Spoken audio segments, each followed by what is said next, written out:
Welcome to E3 Energy and Efficiency with Emily, Episode 3 Sustainable Kitchens. Today we have Catherine with Balanced Design Studio here with us to tell us a little bit more about how she got started, what she's up to today, and what's in sustainable kitchens.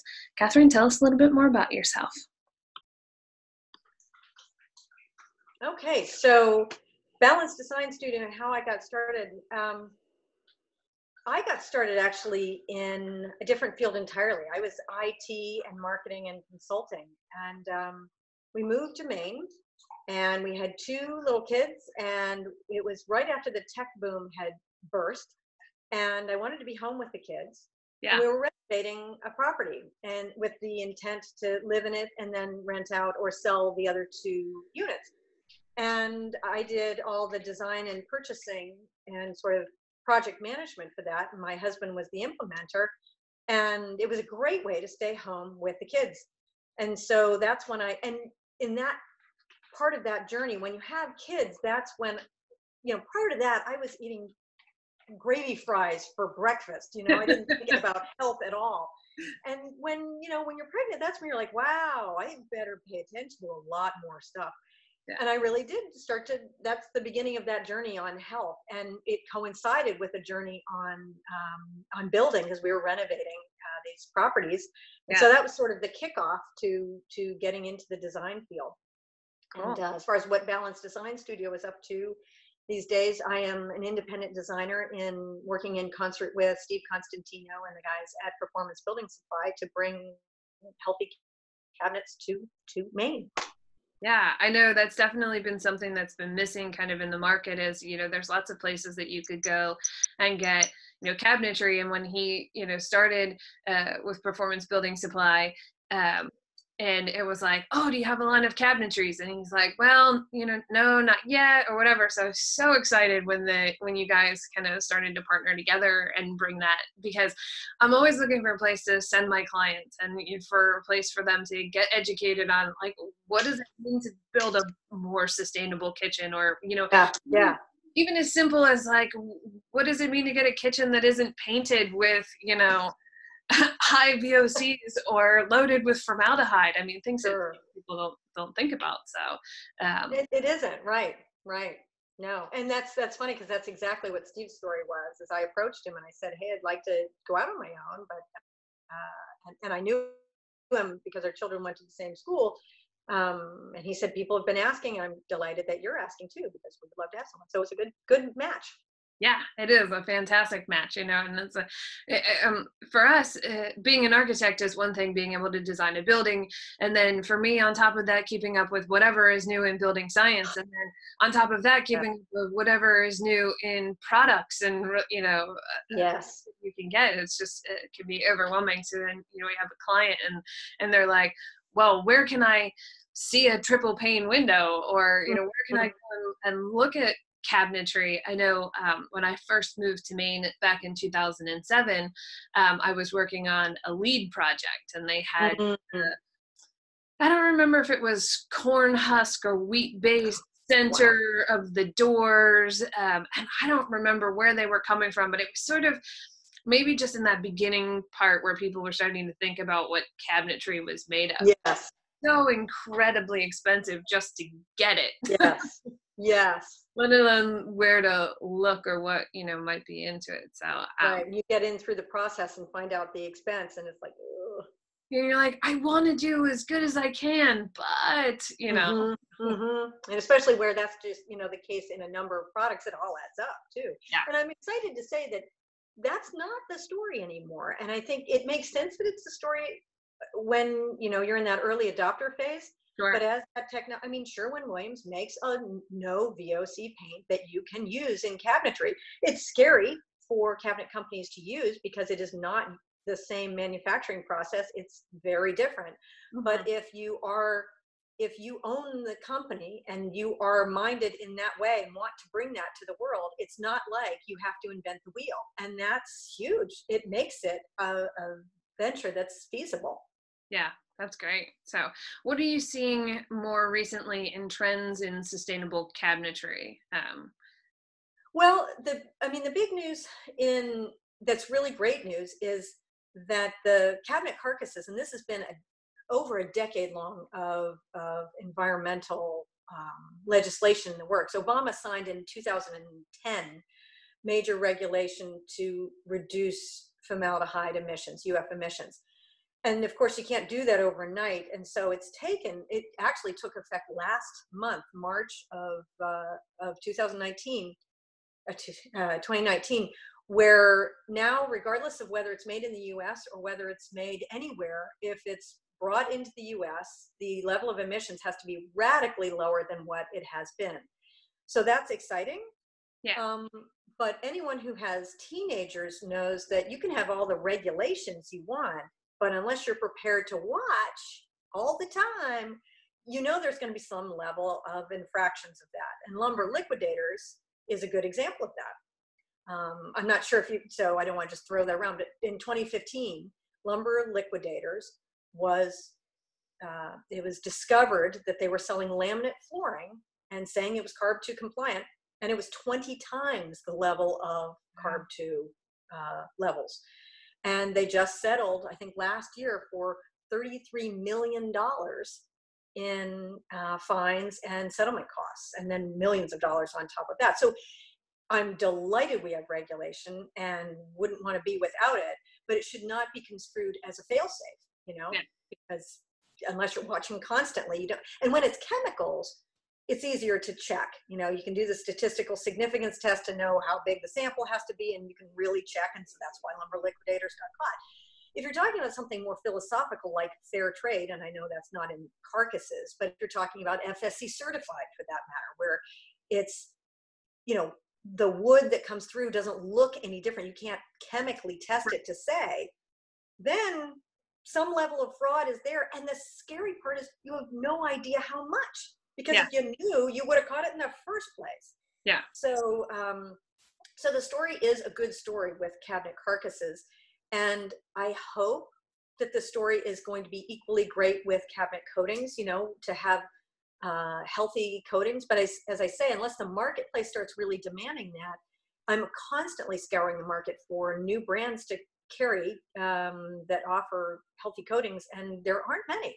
Yeah. But we did bring in a new line. So, I mean, it's not new to the industry, but new for performance building supplies. We have a new line coming in from Massachusetts that is one I'm hugely happy to have in, because it's small. I know the guy who owns the company. I know his mentality and what he wants. He's sincere. We're doing this to bring this to the world. And this, of course he has to eat, but it's a great line, and it's local. I mean, it's close.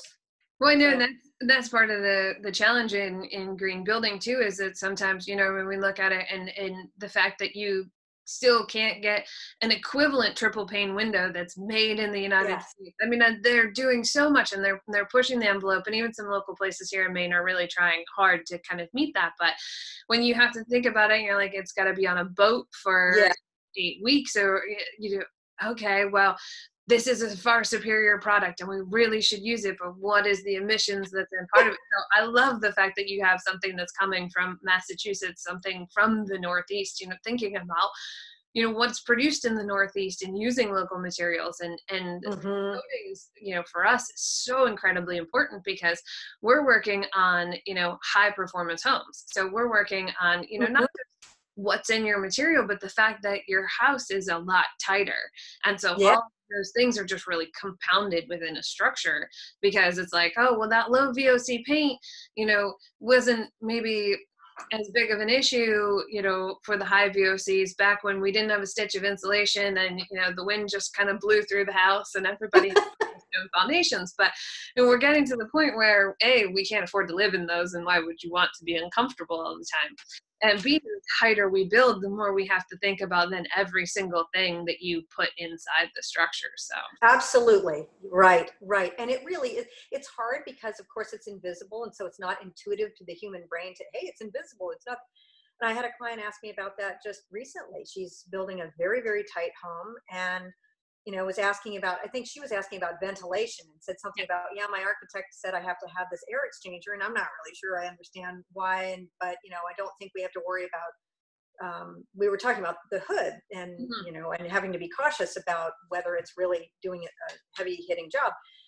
And she said, I didn't really understand that. And I said, well, I'm going to give it to you in goofy terms. I'm sure your architect's given it to you in really good terms, but goofy terms are you're going to live in a hermetically sealed Uber box.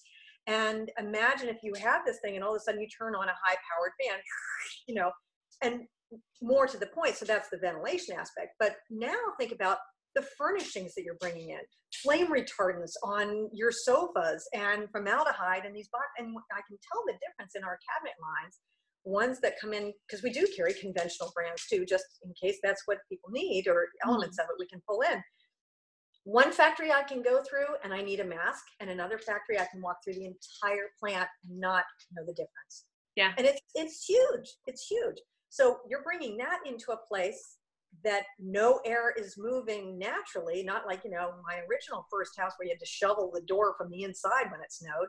Right. And it's huge. It's really important. And I talked to, I don't think nowadays we can find people who don't have anyone that they know that has some mysterious health issue, right. Whether it's my daughter has a gluten allergy. And I remember not having any idea what a gluten allergy was, and deadly allergies to peanuts. And I have a client who found out magically that she has lupus, not in her family at all. It's an autoimmune disease. My nephew, same thing, some stomach ailment. So are we seeing this because there's all sorts of, artificial stuff in our lives that wasn't there a long time ago? And when you build tighter and tighter homes, you've got to be thinking about that. Right. Right. I mean, everything, thinking about the tighter homes, the air quality within your homes, all that stuff, and, plastic and the plastic in the ocean, and what are we drinking? And I mean, it just is exponential when you start thinking about it and talking about it, and overwhelming all these things that, I grew up a farm kid. We didn't introduce a lot of that stuff into our, we went to the grocery store, obviously, and bought, some things, but a lot of the stuff we grew in our own garden, we didn't put pesticides on it or whatever. And I didn't know I grew up farm to table, and now that's like a thing. It's a buzzword, yes! farm to table. And it's like, yeah, but that's what we used to do. That's how we used to do it. And now we've introduced all of these other things into our lives, things that have made it easier, but have been so much worse for you. So yeah. And takes decades to figure out what the implications are. Right. So we're all lab rats. Right. I'd like to reduce that. Exactly. And that's the same, where building science got such a bad rap for a long time, because we tried something and it didn't work. We made these buildings tighter because we're like, okay, if we don't, we're not breezy, but then we didn't do any kind of indoor air quality. And then they had sick buildings and sick individuals. And, we still had a lot of fossil fuels for how we heated our spaces and stuff. And so you have all these other contaminants in, what you have. And so, it's always interesting every time a new technology comes out, how long it takes you. I had, for a long time, I did energy audits, and I had a gentleman who was coming in and he was removing asbestos from old houses. And he's like, 30 years ago, I put all this asbestos in. He's like, and now I'm taking it all back out. Right. Oh man. Right. Right. So. Right. Ooh, with some spacesuit that he exactly yeah. Ventilation Ugh. and all kinds of crazy. So man. And along that line, the thing, when I wrote that article in the latest issue for Green and Healthy Homes, with this legislation that came out that said let's have lower emissions, that's great, but the big question is, okay, so what are we going to use instead? To your point about we put it in, so it takes a long time to learn what you're replacing it with, and is what you're replacing asbestos with worse than asbestos or just as bad? Exactly. And what we're using now is four different alternatives, and I don't know, would be really interesting to know is what the proportions are, but modified UF, phenol formaldehyde, and I think it's called MDI. It's a substance that quickly I looked at that and said, yeah, no. But Pure Bond is really interesting. It's a great, I'm sure in the vetting process of writing that article, there are some things that you would want to know about it, but it's a plywood made using biomimicry. And I'm so excited by, scientific solutions that looks to nature and said, hey, that doesn't seem to be messing up the planet. Mussels adhere to wet rocks naturally. That doesn't seem to be destroying the planet. So maybe if we can mimic that, right, could not destroy the planet. And that is Pure Bond's story, is he looked at mussel shells and whatnot. So looking for cabinets that use Pure Bond is exciting to me, you know, because they don't all use it. It's a little bit more expensive. Yeah, and we could be having this conversation in a year from now, and it'll be all anybody's using. And I mean, you just never know with the technology. I know, right? You never know with the technology on when will it show up, and how long will it take to, you know, implement it, and how long will it be until everybody's using it? Because Right. hey, this is the, you know, right way to go with the right solution. So, Right. I also have, and I don't know, a lot of clients ask me, well, what's the most sustainable material to use for countertops? That's a Mm-hmm. question that we get a lot. So, uh, Mm-hmm. and, Mm-hmm. and it kind of, with different people, for, you know, from our aspect, it's like, well, how much do you want to maintain it or not maintain it? You know, and Right. how much is the granite countertop putting any radon into the air or not? And are you willing to, you know, put in the monitor to check and see what we've got in the air and air quality? So. Mm-hmm. Mm-hmm. Yeah, that is, and the problem with any of this, and yours way more even than mine, I think, occupation, is just the complexity of it all. So when it comes to just something as simple as countertops, it isn't like cabinets that it has a whole bunch of chemicals and there can be metals and laminates and all these different adhesives. You know, countertop is relatively simplistic, but it depends. If that granite countertop was dug up out of the earth in China and put on, you know, a ship and brought over here and put into a hub and spoke distribution system where it goes into New York or goes into Boston and then shipped out to you, Mm-hmm. is that a good thing? I mean, just because in your home it's healthy, okay, if health is it, that's fine. And same thing with social justice. You can start taking a few steps away from environmentalism and get into other fields, but they're all, I think, related to the same kind of ethos, which is when you look at how we've conventionally made products that are based on performance and price, if you don't ask any other questions like health and social justice issues, you know, you start peeling back the, you know, curtain there and you go, ugh. Yeah. So you know, rich light is a great material Yep. for countertops.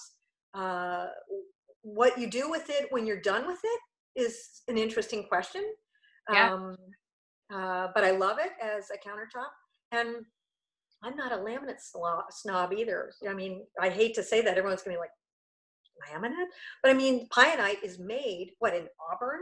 And Yeah. it's lightweight. So if you're looking for low carbon footprint, I can't diss it, you know? Well, and for us, you know, it's so much more important to improve the building envelope and everything that, you know, I'm not a laminate snob either. Like, let me save you $5,000 here. And if you want to put in granite countertops in 2 years or 5 years, that's fantastic because they're super easy to change. But if we take $5,000 out of our building envelope budget, it's not easy to put that back in. Like, you know, Mm-hmm. you Right. change your installation strategy, you know, that's always going to, you know, every year that's going to come back and do it. So honestly, I'm Yeah, not a laminate snob either. And they make some nice looking laminates these days, which, you know, most people would say, oh, your architect said I laminate. know. And I'm I know. like, hey, you know what? I know. I feel like it's heresy to say that. But when you press yourself for why is it heresy to say that, it's because marketing people told us it wasn't stylish. Right? I think if you're going to have a conversation about sustainability, and this is definitely taboo, but I'm, you know, I'm one of those people that I think I am sort of on the fringe on some of my viewpoints, that I might as well look like a kook. But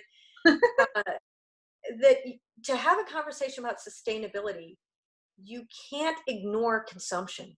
Right. You know, I mean, I forget what the statistics are, but we represent a certain percentage of the population and a much larger percentage of consumed objects. Yep. And so much so that if the rest of the world behaved like we did, the planet would be a lifeless hunk of rock in what, like, you know, 10 years, Right. because it's just not sustainable.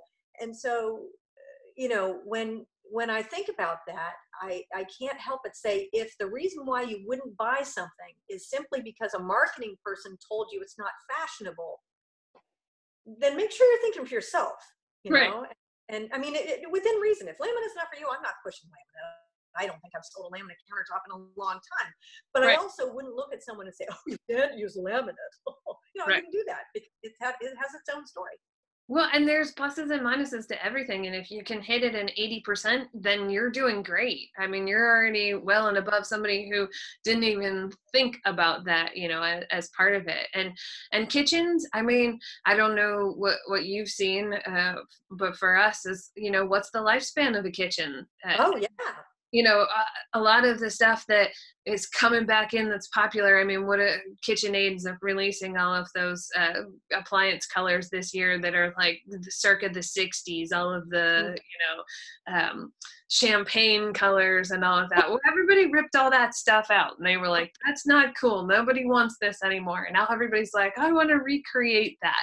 Right. But in the reality is that, I mean, people redo their kitchens out every how many years. And so, what is the material and what is its lifespan afterwards? And, we used to have appliances that lasted 40 years and people would come and repair them and do all of that. Now we significantly more efficient appliances, but the lifespan of an appliance is 10 years. And so what are we doing with all of the appliances? Are we breaking them down? Are we recycling them? Are we using the pot? So it's always so challenging. It's like, we've improved the efficiency. We're spending, less in electricity. We've got better refrigeration. We've got all of that. But now it only lasts for 10 years instead of. So. Oh, definitely. My first refrigerator came from my mother, and it was a Hot Point. It was a Hot Point that was ancient, but I bet you anything it's still running. Probably. Because it was a very simple model. But of course, I'm not saying, obviously it was a ridiculous energy suck. Right. But, and with appliances too, every appliance, that is my kitchen right over there, and every appliance in it is used. Right. And it's not as efficient, but as you said, and I do know there are metal scrappers who do take it, and it does have some kind of life cycle afterward. Yeah, it does. But it's not a cradle to cradle solution. It's not like great things are happening with all of this. And I do think it's important to create a market for used stuff. And unfortunately, it becomes sort of consumption and class. That's where consumption and class seem to intersect, and so that certain types of people have used appliances, and we have apartment buildings, so we've gotten very comfortable with where to find them, how to evaluate them, and to give them a life. And so I have all used appliances in my kitchen, and probably will for some time. Yeah. I know, it's the same. We bought a house in December, and it's like we have all of these things, and sure, maybe it's not exactly what I would have picked if I was picking something new, but you know what? I'm not going to get rid of it until it honestly is just no more. So. Yeah. Yes. And it's what's really important here as I think about all this is that I try to be open towards, I just did a kitchen with a brand new gorgeous range from France. And it's not that I'm preachy and saying, oh, you shouldn't do that. There is no, you shouldn't do that. I look at my job as to be an information source. Information should be used as a gift. It really should. And if you do a good job of presenting it, people will take it up and do what they will with it. So I just, when you ask me the story about kitchens and sustainability, I feel this moral imperative to talk about the fact that consumption is an element to it. And so, yeah. And from my perspective, people are like, well, don't you design kitchens? And I was like, well, if somebody wanted me to design them a kitchen, I could. But really what we design is the space and the flow. And then we give it over to a great kitchen designer, which is why I love working with you, because honestly, you're going to know how to get every last square inch out of it, which is the reason why people hire architects, is they want to give you as much as they can within your budget and your time frame and your scope, Right. And it's the same, for us with a kitchen design, is I'm going to say, here, this is the amount of space that I have, and you're going to take that and run with it. And you're going to get the best out of it. And I think for me, that's sustainable just in its own nature, because you're going to be able to talk the client through every aspect of that kitchen and how it uses, and the bells and the whistles, and what you need and what you don't need, and space planning and thinking about all of those things. And, that doesn't always happen when you don't have a good kitchen designer. And so I always try to push people to go to somebody who really gets it, who knows what they're talking about. And for us, with our clients, wanting to do something just a little bit better, a little bit more sustainable, or they're concerned about the indoor air quality, or they're concerned about all of that, is, having a place where they can come where there are other options is fantastic. So. Sure. And you, like a physician or someone who's repairing your car or doing your taxes, you do bring a body of knowledge that they don't have. Right. The trick is that you don't bring 100% of that body of knowledge, because there's this worldview that factors into it too. I mean, look at, everything we've been talking about is the fact that there are choices. Right. There's carbon footprint, there's local, there's, low VOC, and there isn't perfect solutions for anyone. And so that's the role that we play, is by bringing that to bear and saying, based on what you're telling me is important to you, it looks like this is a great choice for you.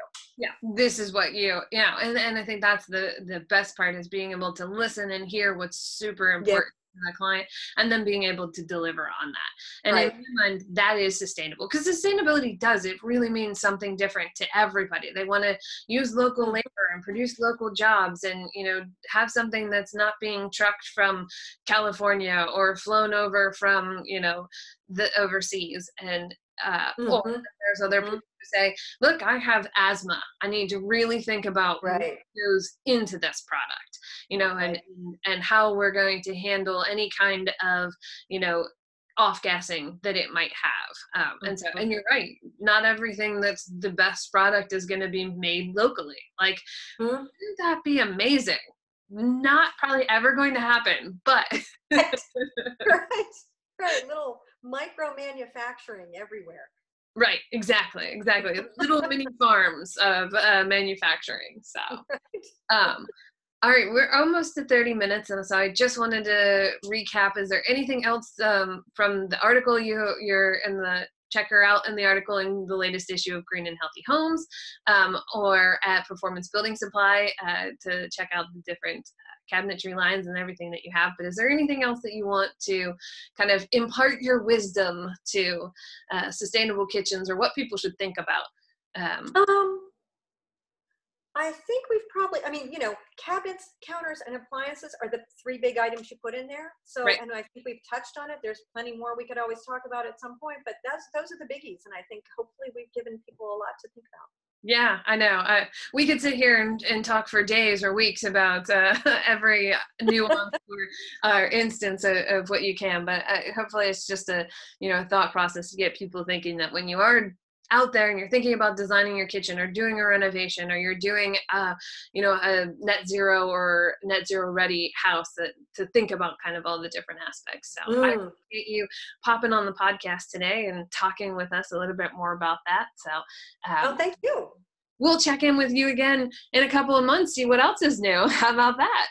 Awesome. That'd be awesome. Thank you.